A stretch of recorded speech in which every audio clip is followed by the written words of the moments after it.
आप कभी बद्रीनाथ धाम गए हैं या अपने जीवन में रामेश्वरम के दर्शन किए हैं? द्वारिका धाम तो गए होंगे। यहाँ भी नहीं गए तो श्री जगन्नाथपुरी तो गए ही होंगे। आप में से बहुत से लोगों का जवाब हाँ में होगा। किंतु जब आपसे पूछा जाए कि आप में से कितने लोगों ने इन स्थानों की पैदल यात्रा की है, आप में से 99% का जवाब नहीं में होगा। हम अचंभित हो जाएंगे कि 2500 साल पहले भारत के एक युवा सन्यासी ने यह असंभव सा दिखने वाला कार्य कर दिखाया था। उसने भारत की यात्रा ही नहीं, अपितु चारों दिशाओं में अनुपम सांस्कृतिक ज्ञान केंद्रों की स्थापना भी की। जी हाँ, हम बात कर रहे हैं जगत गुरु आदि शंकराचार्य की। आज से लगभग 2500 वर्ष पूर्व आदि शंकराचार्य का जन्म केरल के मालाबार क्षेत्र के कालडी नामक स्थान पर हुआ था। छोटी सी अवस्था में ही वे वेद, उपनिषद एवं अन्य शास्त्रों में पारंगत हो गए थे।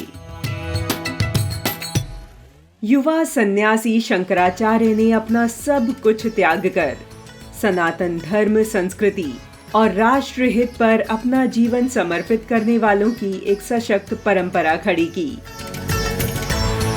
आचार्य चाणक्य के स्वर्ण युग के पश्चात जब राजनैतिक और सामाजिक कारणों से भारत के शाश्वत स्वरूप पर कुछ देर के लिए कोहरा छा गया था, तब सनातन धर्म क्षीण होता जा रहा था। सनातन धर्म से उत्पन्न हुए पंथ संप्रदाय के भ्रांत लोग ही सनातन धर्म को चुनौती देने लगे थे। ऐसे में सनातन धर्म को पुनर्स्थापित करने के लिए दीप्ति सूर्य के रूप में आदि शंकराचार्य का उदय हुआ। उन्होंने भारत भूमि की पदयात्रा कर भारतीय संस्कृति का नव सिंचन किया। विश्व इतिहास में यह यात्रा शंकर दिग्विजय यात्रा के नाम से प्रसिद्ध है। सैकड़ों वर्ष पूर्व, जब ना तो कोई सुविधाएं थी और ना ही आज की तरह सुगम मार्ग, हिंसक जीवों से भरे बियावान जंगलों और दुर्गम क्षेत्रों से पैदल यात्रा करते हुए इस युवा सन्यासी ने भारत को पुनः एक सांस्कृतिक राष्ट्र के रूप में प्रतिष्ठित किया।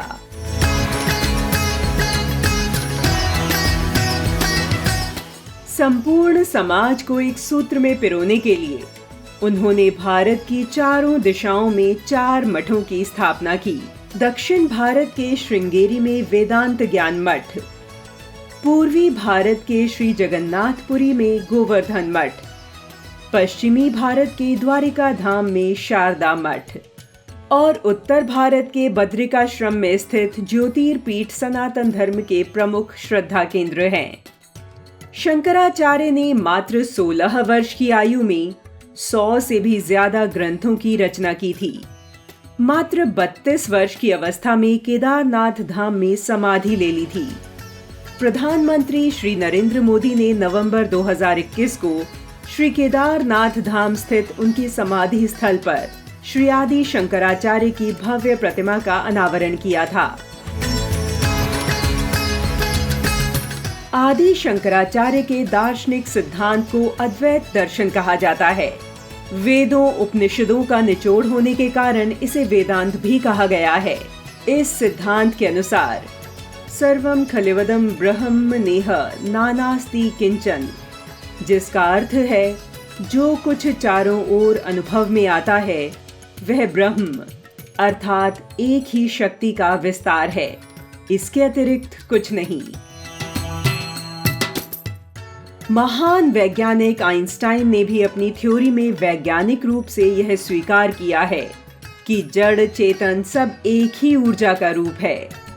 एकम सद विप्रा बहुधा वदंती, अर्थात मूल सत्य एक ही है, जिसे विद्वान अलग अलग रूप में प्रकट करते हैं, कहते हैं। संत कबीर, गुरु नानक, महर्षि रमण, स्वामी विवेकानंद, योगी श्री अरविंद, महर्षि महेश योगी और ओशो, रजनीश जैसे भारतीय संतों ने वेदांत की शिक्षा से संपूर्ण जगत को आलोकित किया है। सर्व समावेशी हिंदुत्व का भाव, वसुधैव कुटुंबकम का विचार, सर्वे भवन्तु सुखिनः जैसी प्रार्थना तथा कृण्वन्तो विश्वमार्यम का उद्घोष भारत के सत्य सनातन वैदिक दर्शन से ही पल्लवित और पुष्पित हुआ है। सैद्धांतिक वेदांत का व्यवहारिक समावेशी चिंतन स्वरूप ही हिंदुत्व का दर्शन है। वर्तमान वैश्विक समस्याओं का एकमात्र समाधान सनातन धर्म की कल्याणमयी वैश्विक दृष्टि वेदांत है। यदि हम अपने जीवन में वेदांत दर्शन के सत्य को समझ लेते हैं, तो न केवल अपना स्वयं का जीवन कल्याणकारी बना सकते हैं, अपितु समाज और राष्ट्र के साथ साथ संपूर्ण विश्व के लिए एक कल्याणकारी व्यवस्था निर्मित करने में अपना सहयोग दे सकते हैं।